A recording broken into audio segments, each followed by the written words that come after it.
que no s'escapi cap gran.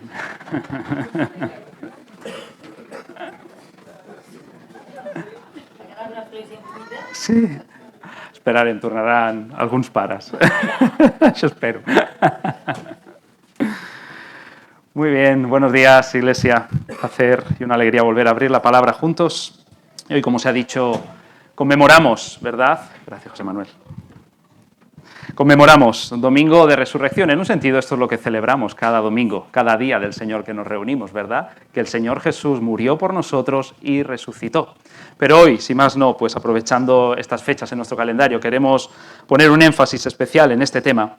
Y para ello yo os quisiera invitar a buscar en la primera carta del apóstol Pedro, en el capítulo 1, y vamos a estar centrados solamente en el verso 3. Primera de Pedro, capítulo 1, verso 3. El título del mensaje en esta mañana es Un Cristo vivo, una esperanza viva.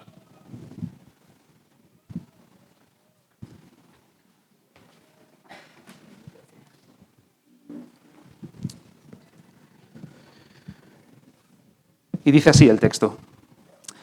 Bendito el Dios y Padre de nuestro Señor Jesucristo, que según su grande misericordia nos hizo renacer para una esperanza viva, por la resurrección de Jesucristo de los muertos. Amén. Hasta aquí la palabra de Dios. Yo quisiera comenzar con esta pregunta.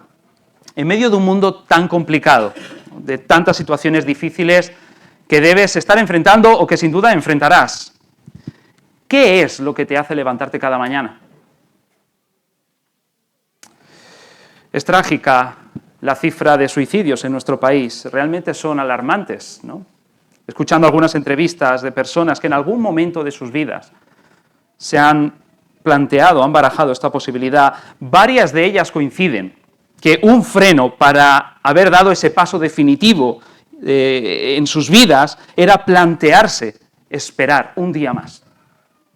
Solo un día más. Mañana lo haré. Se decían un día y otro día. ¿Quién sabe qué me esperará mañana? ¿Quién sabe cómo amaneceré mañana, ¿no? Quizás un día diferente. Realmente creo que es alentador escuchar cómo personas que viven en situaciones realmente tan difíciles puedan llegar a plantearse un futuro mejor, aunque solo sea de pronto por un día más. Ahora, quizá no te hayas visto en un caso tan extremo, pero la cuestión de fondo sigue estando ahí, ¿no? ¿Por qué te levantas cada día y vives? ¿Sigues por inercia o hay alguna esperanza que te está moviendo? Y esto nos lleva a plantearnos lo siguiente. ¿Podemos contar con algún fundamento sólido para vivir con esperanza? Y a esto la fe cristiana responde con un rotundo sí, sin duda. Y de hecho solamente hay un fundamento. La resurrección de Jesús de entre los muertos. Y yo en este día, a partir del texto que hemos leído, quisiera predicar que la resurrección de Jesús es el fundamento de la esperanza del cristiano. Y para ello vamos a ver primero una explicación breve de este texto, luego desarrollaremos un poco esa doctrina y por último vamos a destacar cómo aplica esa misma verdad a diferentes situaciones en nuestra vida.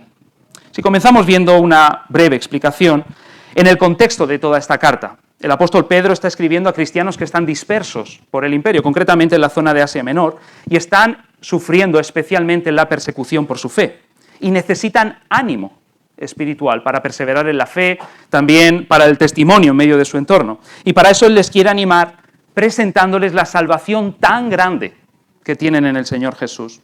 Es una salvación, enseñará Pedro, que se remonta al pasado eterno, en la mente de Dios, que se está desarrollando ahora en sus vidas en el presente, en medio y de hecho a través de pruebas y dificultades, y que va a encontrar su realización máxima en el futuro, cuando el Señor se manifieste otra vez. Entonces, si miramos el versículo, podemos desglosar algunos detalles en él. El versículo en sí se enmarca en una alabanza, así empieza, ¿verdad? Bendito sea el Dios. Y es una alabanza precisamente por esa salvación que nos regala, a la que él llama en ese texto, Pedro, una esperanza viva. Y podemos ver, como digo, algunos detalles de esta salvación. Por ejemplo, se nos habla del origen de esa salvación. Dice que es el Dios y Padre de nuestro Señor Jesucristo. La salvación es una obra de la Trinidad al completo, ¿no? Es iniciada por el Padre, es realizada por el Hijo y es aplicada a tu corazón y al mío por el Espíritu Santo. De eso precisamente habla el verso 2, justo el anterior al nuestro. Pero también nos habla de la causa de esta salvación, su grande misericordia. Es decir, habla de su soberana, su libre, su abundante gracia con nosotros. Y también enfatiza el resultado de esa salvación. Es un resultado eficaz. Dice que nos hizo renacer. Esto lo hace Dios. O sea, está hablando del nuevo nacimiento que Dios lleva a cabo en nuestras vidas. Es la obra del Espíritu Santo en nosotros, que resulta en arrepentimiento, en fe, en una nueva vida. Y también se destaca el propósito de esta salvación, para una esperanza viva. Esa salvación es esperanza porque aún se está realizando en nosotros y se va a completar. Y es viva en dos sentidos, porque ahora mismo está actuando en los creyentes, nos está vivificando, nos está transformando a la imagen viva de Jesús, ¿no? Pero además, en segundo lugar, porque la meta a la que nos quiere llevar esta salvación es vida eterna con Cristo Jesús, donde un día le vamos a ver cara a cara. Por último, se destaca el medio para conseguir esta salvación, y de hecho es el fundamento de esta esperanza viva, la resurrección de Jesucristo de los muertos. Este es el fundamento. Entonces, a partir de esto, seguidamente, vamos a ver por qué la resurrección de Jesús es el fundamento de nuestra esperanza viva. Y esta doctrina quisiera desarrollarla viendo 4 aspectos en esta mañana. La resurrección de Jesús es el fundamento de nuestra esperanza. En primer lugar, porque en ella vemos que Jesús fue justificado por Dios delante de todo el mundo. Y esto es muy importante. Sabemos que aquel descendiente de Adán que procure nuestra reconciliación con Dios debe contar primero con el aprobado de Dios. Debe aparecer como alguien moralmente intachable ante los ojos de Dios omniscientes, que todo lo ven, ¿no? Cualquiera que siendo pecador pretenda representarnos ante Dios y pagar por nosotros, quedaría excluido. Esa persona no es apta para el puesto. No puede salvar a otros, quien ni siquiera se puede salvar a sí mismo. Supón que yo tengo una deuda muy grande con el banco y tú, que eres un buen amigo, quieres representarme ante ese banco, hacer de mí, por mí como avalista, ¿verdad? Pero resulta que tú tienes una deuda igual o mayor, grande, con ese mismo banco. No vas a ser apto para ese puesto, ¿no? ¿Cómo se te va a aceptar tu acción? Se te va a hacer pagar primero por ti.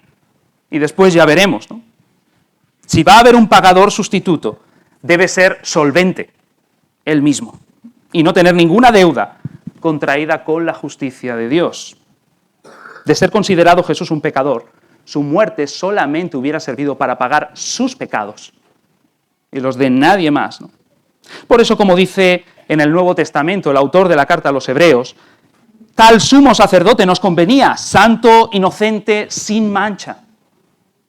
Ahora, durante todo su ministerio, toda su vida en la tierra, Jesús estuvo aguantando continuamente la condenación de todas las personas, especialmente la de los líderes religiosos, y esa es la opinión oficial de Jesús, ¿no? Le veían como un blasfemo, como un mentiroso, un endemoniado, un instigador, un rebelde. Qué humillante fue su juicio, ¿no? Arrestado por la noche con palos, como un perro. Juzgado en el tribunal supremo y oficial por las autoridades de Israel y condenado, sentenciado como culpable, oficialmente. Y fue azotado como culpable y finalmente crucificado de forma vergonzosa, públicamente, como se hacía con los peores criminales en la sociedad. Sin embargo, es curioso porque el mismo Poncio Pilato declaró: ningún delito hallo en este hombre. Ninguno.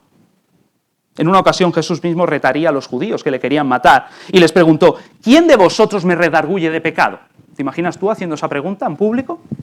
¿Cuántas manos saldrían? Jesús puede hacer esa pregunta. ¿Y sabéis qué? Todos se quedaron callados. Aún así, y lo que cuenta, acabó en la historia condenado como culpable, sentenciado como culpable, y eso es lo que va a quedar para la historia. Pero mira, incluso aunque los hombres lo hubieran considerado inocente, aunque Jesús mismo alegase su impecabilidad, aquí lo importante es lo que Dios diga, ¿no? Él es el juez. Y si Jesús no hubiese resucitado, simplemente debemos concluir que era un pecador más, que murió por sus pecados, a quien la muerte le pudo retener, como a todos nosotros. Y así pasaría la historia. Dios no habría hecho absolutamente nada especial por él. y no tendríamos ningún motivo para esperar nada de él, como no esperas nada de ningún cadáver. Sin embargo, Dios le resucitó de los muertos. Fue aprobado por Dios como hombre. Y esa es la mayor garantía de su justicia y, por lo tanto, de nuestra esperanza en él. Jesús no fue un pecador. Él vivió en este mundo sin pecar jamás. Y, por lo tanto, su muerte no fue por sus pecados. Adivina por los que fue. Por los nuestros. Jesús dirá en una ocasión que el Espíritu Santo se encargará de convencer al mundo de justicia. Y esto significa de que Jesús, aunque pública y oficialmente fue humillado, avergonzado y condenado injustamente, Él es el justo. Y por lo tanto es el candidato para saldar nuestra deuda con la justicia de Dios. Qué importante es esto. Ahora, en segundo lugar, la resurrección de Jesús es el fundamento de nuestra esperanza, porque en ella vemos que el sacrificio de Jesús en la cruz fue aceptado por Dios. El Evangelio nos enseña que Jesús se entregó como sacrificio por nuestros pecados, pero ¿cómo sabemos que funcionó eso? Nadie ha ido al cielo para preguntar allí, ¿verdad? ¿Cómo sabemos que eso funcionó? ¿Cómo sabía el pueblo de Israel en el Antiguo Testamento que el sacrificio que había ofrecido el sacerdote por los pecados del pueblo había sido aceptado por Dios? Pues porque el sacerdote salía de la tienda de nuevo, ¿verdad? Y podía bendecir al pueblo. ¿Cómo sabes que un juez ha aceptado el dinero de la fianza por un preso que está en prisión preventiva? Pues porque el reo sale por las puertas de la prisión a la calle. ¿Cómo podríamos saber que Dios aceptó el sacrificio de Jesús en nuestro lugar? Porque salió de la tumba a la superficie, porque resucitó de la muerte. Y además, ¿cómo sabes que pagó lo suficiente? ¿Cómo sabes que en cierto número de años Dios no va a volver a demandarnos parte de la deuda que ha quedado sin pagar y que hemos contraído con su justicia? Pues porque Él resucitó y vive para siempre. Lázaro resucitó y volvió a morir. Jesús vive para siempre. Él resucitó, subió al cielo y vive para siempre intercediendo a nuestro favor, presentando su sacrificio como un pago suficiente y eterno por nuestros pecados. Como algunos han señalado, la resurrección de Jesús es el amén de Dios a su sacrificio. Pablo, el apóstol, escribió sobre Jesús esto en su carta a los Romanos, capítulo 4, el cual fue entregado por nuestras transgresiones y resucitado para nuestra justificación. Importante esto. Cuando tú haces una compra o cualquier transacción, hay dos pasos importantes, el pago y el recibo de ese pago, ¿verdad? El pago salda la deuda, el recibo certifica que legalmente la deuda ha sido saldada, ¿no? Fue en la cruz donde se saldó nuestra deuda, pero fue en la resurrección donde se extiende ese certificado oficial con el sello de pagado. Cuando el juez decreta libertad a un preso, este no sale inmediatamente de la prisión. Es necesario que él haga el documento oficial de excarcelación y lo extienda. De esa misma manera, en la cruz se consigue nuestra libertad, pero fue la resurrección donde se oficializa nuestra excarcelación y podemos salir libres. En tercer lugar, la resurrección de Jesús es un fundamento para nuestra esperanza, porque en ella vemos que Jesús fue confirmado como el Mesías, con todas las expectativas que hay detrás de ese título, el Hijo de David. Si nos remontamos al comienzo de la Biblia, después de la rebeldía, lo que llamamos la caída, ¿verdad?, de Adán y Eva, vemos que empieza una expectativa mesiánica en toda la Biblia. Ya comienza en Génesis, capítulo 3, verso 15, ¿verdad?, con la promesa de un conquistador que anularía todos los poderes del diablo sobre la humanidad. Y esa expectativa va increciendo con el desarrollo de la historia bíblica, encuentra su clímax cuando llega el rey David. Estamos hablando de cerca de 1000 años antes de Cristo. Es el segundo rey de la historia de Israel. Y a él Dios, esto lo encontramos en el segundo libro de Samuel, capítulo 7, le promete un hijo que reinará para siempre. Y de ese hijo de David, precisamente, luego estuvieron hablando durante siglos los profetas, anunciando que su reino iba a abarcar todas las naciones de la tierra, y de hecho toda la creación. Por ejemplo, tenemos el profeta Isaías hablando de esto en el capítulo 9 de su libro. Y finalmente llega el tiempo de Jesús. Allí el ángel Gabriel le dijo a María: ahora concebirás en tu vientre y darás a luz un hijo, y llamarás su nombre Jesús. Este será grande, será llamado Hijo del Altísimo. El Señor Dios le dará el trono de David, su padre, y reinará sobre la casa de Jacob para siempre, y su reino no tendrá fin. ¿Tú ves los paralelismos a lo largo de toda la historia bíblica? Y de este rey mesiánico van a cantar muchos salmos. Uno de los más distinguidos es el Salmo 2. Allí, después de hablar del menosprecio que va a sufrir ese rey, se dice lo siguiente: yo publicaré el decreto. Jehová me ha dicho, mi hijo eres tú, yo te engendré hoy. Pídeme y te daré por herencia las naciones, y como posesión tuya los confines de la tierra. Luego vamos a ver en el Nuevo Testamento cómo la predicación de los apóstoles confirma que el cumplimiento definitivo de esas palabras ocurre en la resurrección de Jesús. Esa resurrección es tan real, es tan poderosa, que incluso en el Salmo 2 se ve como un nuevo engendramiento, como dar a luz otra vez. Este Mesías pasó de la vida a la muerte, y de la muerte volvió a nacer a la vida, y de hecho no a la misma vida, sí en el sentido humano, pero ahora estamos ante una vida tremendamente poderosa, y con una autoridad todavía mayor, incluso que la que ya había demostrado en los evangelios, que no era poca. El apóstol Pablo va a presentar a Jesús en su carta a los Romanos, capítulo 1, verso 4. Dice él, como el que es del linaje de David según la carne. Ahí la carne tiene que ver como que vino de la descendencia de David, como ser humano, ¿verdad? Además tiene la connotación de un Mesías humillado. Pero fue declarado, escribe él, Hijo de Dios con poder, según el Espíritu de Santidad. ¿Ves el contraste? Ahora está hablando de un Mesías exaltado. ¿Y por qué? Dice Pablo, por la resurrección de entre los muertos. Aquí Pablo, como en el Salmo 2, no quiere decir que Jesús se convirtió en Mesías, ni mucho menos en el Hijo de Dios, después de resucitar. Él ya era todo eso antes.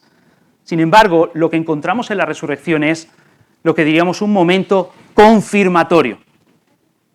La resurrección sirve no para convertir a Jesús en algo que no era antes, sino para confirmar y exaltar a Jesús como quien verdaderamente es. El Mesías, ese Hijo prometido que va a gobernar todas las naciones de la tierra. Es por ello que, aunque era el Dios hecho carne, ¿verdad?, Él gobierna todo el universo, pero no fue como hombre hasta la resurrección, que dijo, como hemos leído antes en Mateo capítulo 28, toda potestad tengo ahora sobre el cielo y la tierra. Esa es la autoridad de Jesús, no como Dios, que ya la tiene eternamente, sino como el hombre, Mesías, exaltado. Y todo esto es tan importante para nosotros.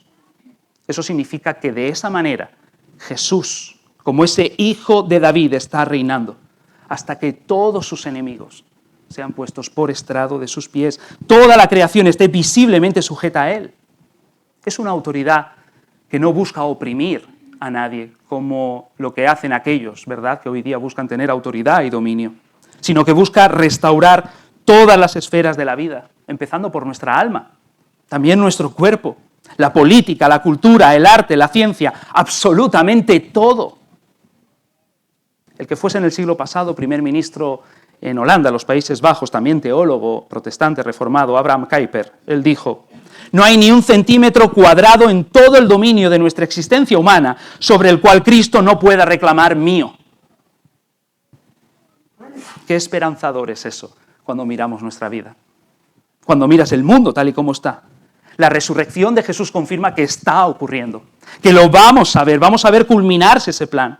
Esa esperanza es la misma que llevaba a tantos y tantos en los días de Jesús, y debe llevarnos también a nosotros hoy a clamarle: Jesús, Hijo de David, ten misericordia de mí. Y sin duda Él la va a tener.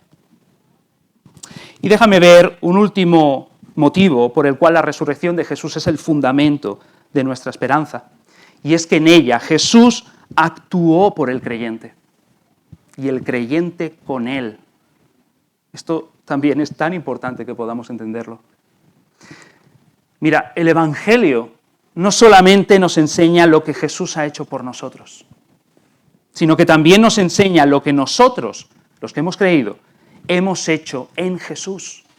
Estábamos ahí actuando. Por ejemplo, lo que ocurre cuando un abogado te representa ante un juez. No es solo que él hace algo por ti, sino que tú también estás haciendo algo a través de él, ¿verdad? En Romanos capítulo 5, a partir del verso 12, Pablo va a desarrollar esta idea. en la que vemos a Jesús como el verdadero representante de cada creyente. El Evangelio nos dice no solo que Jesús vivió, obedeció, murió, resucitó por el creyente, sino que el creyente mismo obedeció, murió y resucitó juntamente con él. Su vida es la nuestra. Y esta verdad tan profunda, que significa nuestra unión con Cristo, tiene dos repercusiones muy importantes para nosotros, los creyentes. La primera de ellas, resurrección espiritual, o lo que en Apocalipsis 20 se llama primera resurrección, o nuevo nacimiento en otras partes de la Biblia, ¿verdad? Como creyentes estamos unidos a Cristo, no solamente en su muerte, para hacer morir los pecados en nosotros, sino también en su resurrección, para caminar en nueva vida. De esto Pablo va a hablar en Romanos capítulo 6. Por cierto, quizás es una buena lectura de Pascua para esta tarde. Unidos a Cristo, no solo el crucificado, también el resucitado, cada creyente puede y debe caminar, como Pablo dirá, con el poder de resurrección. Contamos con él. Así que la vida cristiana no solo va a consistir en matar pecados, sino también en crecer en virtudes. No es solo no morir, es vivir. No solo, en el lenguaje de Pablo, desvestirme del viejo hombre, sino vestirme del nuevo. No es solo dejar de hacer lo que no debo hacer, sino empezar a hacer todo aquello que debo hacer conforme a la imagen de Cristo. La vida cristiana es hacia arriba. La vida cristiana es dinámica, es vibrante. Como digo, es vida, no es muerte. Pero no solo tiene una repercusión espiritual para nosotros, hay una resurrección física también, o lo podríamos llamar segunda resurrección. Jesús no resucitó simplemente en un sentido espiritual. Algunos dicen que eso hubiese sido suficiente, que no hace falta que creamos en la resurrección corporal de Jesús y compliquemos de esa manera, ¿verdad?, la fe cristiana. Pero lo diré claro, si Jesús no resucita físicamente, nada de lo que estamos diciendo tiene sentido. Pablo lo va a decir de esta manera, vana es vuestra fe. Es una tontería. La resurrección física de Jesús es la verdad que hace que toda la fe cristiana se sostenga de pie o caiga. Sin ella, todo lo que dijo Jesús sobre sí mismo es papel mojado. Es por eso que tantos escépticos o personas ateas han ido directamente al grano tratando de desmontar la resurrección de Jesús, no solo para comprobar, y yo te animo a que puedas hacer quizá ese trabajo de investigación, que hay más base racional para creer en ella que para negarla. Ahora bien, la resurrección física de Jesús no nos sirve solamente para mantener de pie todo lo que hemos dicho. La resurrección de Jesús nos enseña que aún nos queda un episodio más por vivir a los creyentes, y es resucitar de entre los muertos en el día final. Si Jesús se hizo como nosotros, es para que nosotros seamos hechos como Él en todo. Porque yo vivo, vosotros también viviréis, dijo Jesús. Y para eso no es bastante una resurrección espiritual. Por ahí se empieza, en esta vida, con arrepentimiento y fe en Jesús. Pero es necesaria una segunda resurrección corporal y física en el día de mañana. Allí nuestra alma hecha pura y perfecta se va a unir a un cuerpo renovado, sin los efectos del pecado, sin muerte, sin enfermedad, sin dolor, para estar toda la eternidad en la presencia de Dios, junto a Jesús. ¿Qué esperanza viva es esta? ¿Cómo puede actuar en nosotros ahora mismo, si la tenemos presente, ¿no? Sin duda, como escribe el apóstol Juan, todo aquel que tiene esta esperanza en Él se purifica a sí mismo, así como Él es puro. ¿Entiendes por qué la resurrección de Jesús es el fundamento de nuestra esperanza? Justifica a Jesús como aprobado y apto para salvarnos. Asegura que su sacrificio fue aceptado como pago por nuestros pecados. Confirma y exalta a Jesús como el Mesías que gobierna y trae la paz a toda la creación. Y nos da la seguridad de que el poder de su resurrección actúa espiritualmente en nosotros ahora y un día va a actuar también en la tumba para levantarnos de los muertos y estar siempre con Él. ¡Qué gloriosa verdad es la de la resurrección de Jesús! ¿Cómo no nos vamos a unir a este verso en alabanza a Dios también por esta esperanza viva que Él nos ha dado? Para finalizar, yo quisiera ver cómo esta doctrina aplica a diferentes situaciones en nuestra vida cotidiana. Por ejemplo, en medio de las pruebas y las tristezas. Este era el contexto, de hecho, de los destinatarios de Pedro, ¿no? Las pruebas a lo largo de nuestra vida cristiana pueden ser muy variadas. De hecho, Pedro mismo en ese capítulo, en el verso 6, va a escribir: aunque ahora por un poco de tiempo, se refiere a esta vida, si es necesario, tengáis que ser afligidos en diversas pruebas. Me quiero centrar en esa palabra, diversas. La idea que hay detrás de esa palabra es de diverso tipo, de varios colores. Se sugiere tanto la pluralidad como la diferencia entre ellas. Nuestras pruebas son muchas y diferentes. Como cristiano pasas pruebas físicas, como una enfermedad, o una incapacidad, o un accidente. Pasas pruebas mentales también, ¿verdad? Como depresiones, miedos, ansiedades, algún desajuste o desequilibrio. Pruebas familiares, como la pérdida de un ser querido. Conflictos en tu matrimonio, un hijo que se descarría, o la incomprensión en medio de los tuyos, quizá por tu fe también, ¿no? Y cuántas más podríamos añadir, ¿verdad? Pruebas económicas, pruebas laborales, pruebas en la sociedad, como por ejemplo la persecución estaban viviendo, ¿no? Y a veces todas estas se pueden combinar en tu vida y acumularse encima de tu cabeza sin darte descanso, y tú te preguntas, ¿qué está pasando? Calma, porque la resurrección de Jesús te da una esperanza viva en medio de ellas. La resurrección de Jesús está funcionando como un imán que atrae toda tu existencia. Ejerce un campo magnético sobre ti y sobre todas tus circunstancias, de forma que éstas siempre van a ir a parar a vida y no a muerte, a lo mejor y no a lo peor. La resurrección de Jesús te asegura de que, como va a escribir Pedro en ese mismo capítulo, estás siendo guardado por el poder de Dios mediante la fe para alcanzar salvación que está preparada para ser manifestada en el tiempo postrero. Y también te asegura que la prueba está forjando esa fe en ti, como Pedro mismo escribe ahí en el verso 7, para que un día sea hallada en alabanza, gloria y honra cuando sea manifestado Jesucristo. Tan cierto como Jesús resucitó, tan cierto como que Jesús va a volver, tan cierto que tus pruebas te van a llevar más cerca de Él. Y eso es un gran consuelo. Ahora, otra situación, cuando lucho con la tentación, cuando estamos unidos a ese Cristo que ha muerto y resucitado, como hemos dicho, el creyente cuenta con un poder de resurrección. Es el poder de Jesús. La resurrección de Jesús nos da una esperanza viva de que así como Él venció a la muerte, nosotros podemos vencer a todo lo que está muerto en nuestra vida, el pecado. Que así como la tumba no le pudo retener, la tentación no tiene poder para sepultarnos tampoco a nosotros, si estamos creyendo y estamos usando ese poder de resurrección. Claro, como cristiano puedes elegir usarlo o no usarlo. El autor ya fallecido, Jerry Bridge, en su clásico En pos de la santidad, él dice o sugiere que deberíamos dejar de hablar del pecado en clave de victoria y derrota, para empezar a hablar de él en clave de obediencia o desobediencia. Esto pone la responsabilidad en nosotros. No se trata la tentación de un ejército invasor que pasa por encima tuyo y te deja sin fuerzas y no puedes hacer nada contra ella. El cristiano cuenta con poder de resurrección y por lo tanto siempre puede decidir sucumbir a la tentación o resistirla. Decir eso o no decirlo. Pensar eso o no pensarlo. Hacer eso o no hacerlo. Además nos recuerda que la meta, como decíamos, no es dejar de hacer pecados solamente, sino también practicar virtudes. La meta del creyente no es solo no parecerse al diablo, es parecerse cada vez más a Jesús. Y para esto la resurrección nos da esperanza y también nos da coraje para hacerlo. La resurrección de Jesús nos llama a practicar una vida nueva, una vida resucitada. Como digo, no solo dejo de mentir, empiezo a hablar verdades. No solo dejo de mirar con lujuria, empiezo a mirar con compasión. No solo dejo de robar, empiezo a dar y a ser generoso, y todo eso nos protege además, ¿verdad?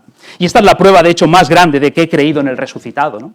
De que su vida resucitada está actuando en mí con un poder de resurrección. Esa es la prueba más grande de que he renacido para una esperanza viva. Una situación más, cuando reincido y no veo cambios en mi vida.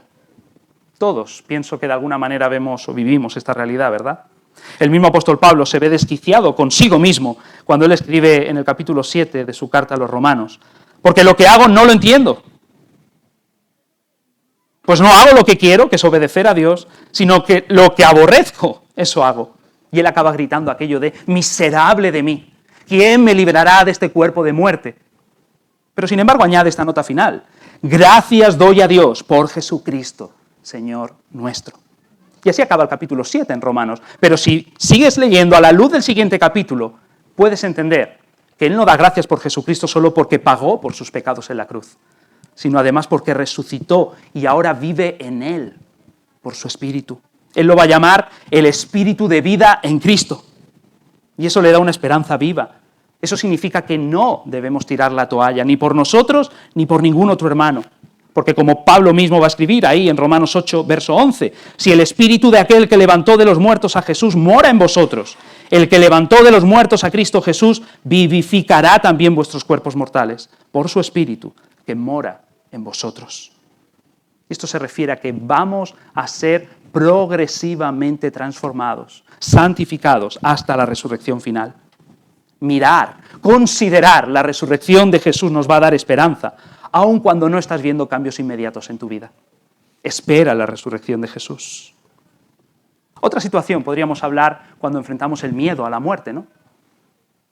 Pablo va a escribir en su carta a los tesalonicenses: tampoco queremos, hermanos, que ignoréis acerca de los que duermen, para que no os entristezcáis, nota aquí, como los que no tienen esperanza. La resurrección de Jesús nos da una esperanza viva frente a la muerte. Como Pablo mismo sigue escribiendo, porque si creemos que Jesús murió y resucitó, así también traerá Dios con Jesús a los que durmieron en Él. Con su muerte y resurrección, Jesús ha venido a librarnos del temor de la muerte, ¿no? Como cristiano tú puedes mirar hoy a la muerte a los ojos y decirle: muerte, eres un enemigo fuerte, pero eres un enemigo derrotado por Jesucristo. ¿Dónde está, oh muerte, tu aguijón?, pregunta Pablo. ¿Dónde está, oh sepulcro, tu victoria? Dios me da la victoria por medio de nuestro Señor Jesucristo. Y ahora todo cristiano puede mirar a la muerte y verla como dormir en el Señor. Puede enfrentarse a ella con la misma dulzura del Salmo 4, diciendo: en paz me acostaré y asimismo dormiré, porque solo tú, oh Señor, me haces vivir confiado. Amén. Y puede unirse a esas palabras del Catecismo de Heidelberg, pregunta 42, que interpretan la muerte como la liberación del pecado y un paso hacia la vida eterna. Una última situación, todo esto nos lleva a esta final. Por lo tanto, cuando damos testimonio a otros también, ¿no?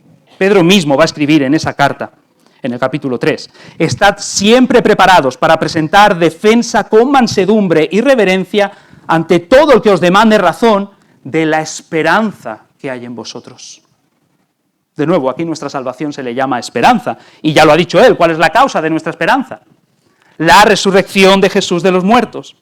Ahora piensa, ¿cómo nos van a pedir razón de la esperanza que hay en nosotros si vivo como si no tuviera esperanza? Aquí se espera que otros me van a preguntar, ¿verdad? Y me gusta verlo y decirlo así. Necesitamos vivir vidas que generan preguntas, que hacen que otros se acerquen también, no sin necesidad de hablar, de abrir la boca, incluso.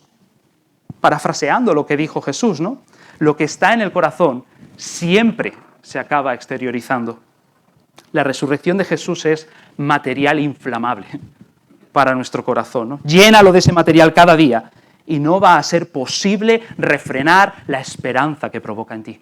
Va a salir por todos los poros de tu piel.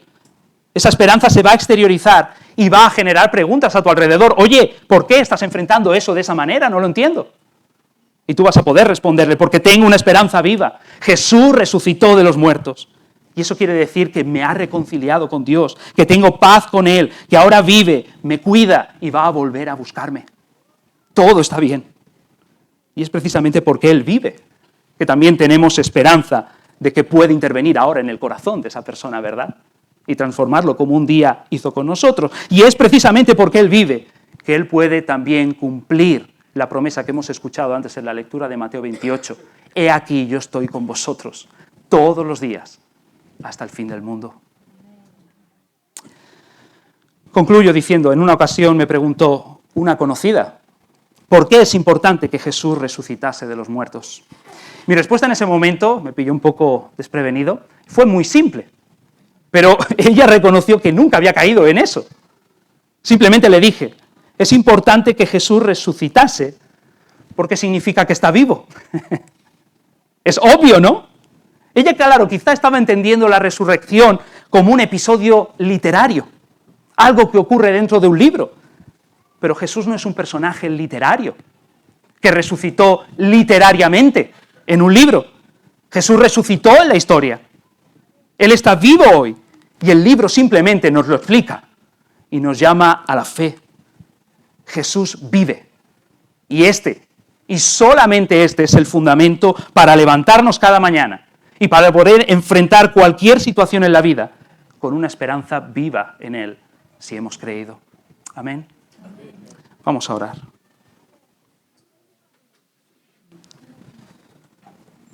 Padre, gracias te damos por tu palabra y porque ella siempre nos da testimonio de Jesús, que es nuestro Salvador, que estuvo muerto y que resucitó por nosotros. Te pedimos que tú avives nuestra fe en Él en este día, que nuestros corazones se enciendan con esta esperanza viva que Él nos trae. Que esa esperanza esté muy presente en cada uno de nosotros, en medio de todas las circunstancias de la vida. Que esa esperanza viva actúe en nosotros y en nuestra manera de enfrentar todas las situaciones. Y que de esa manera también, llenos de esa esperanza, seamos útiles para dar testimonio a nuestro alrededor de la razón de nuestra esperanza, que tenemos un Jesús vivo, que salva, que vive, que reina y que va a volver a por nosotros también. En su nombre oramos. Amén y amén. Pues vamos a responder a esta palabra.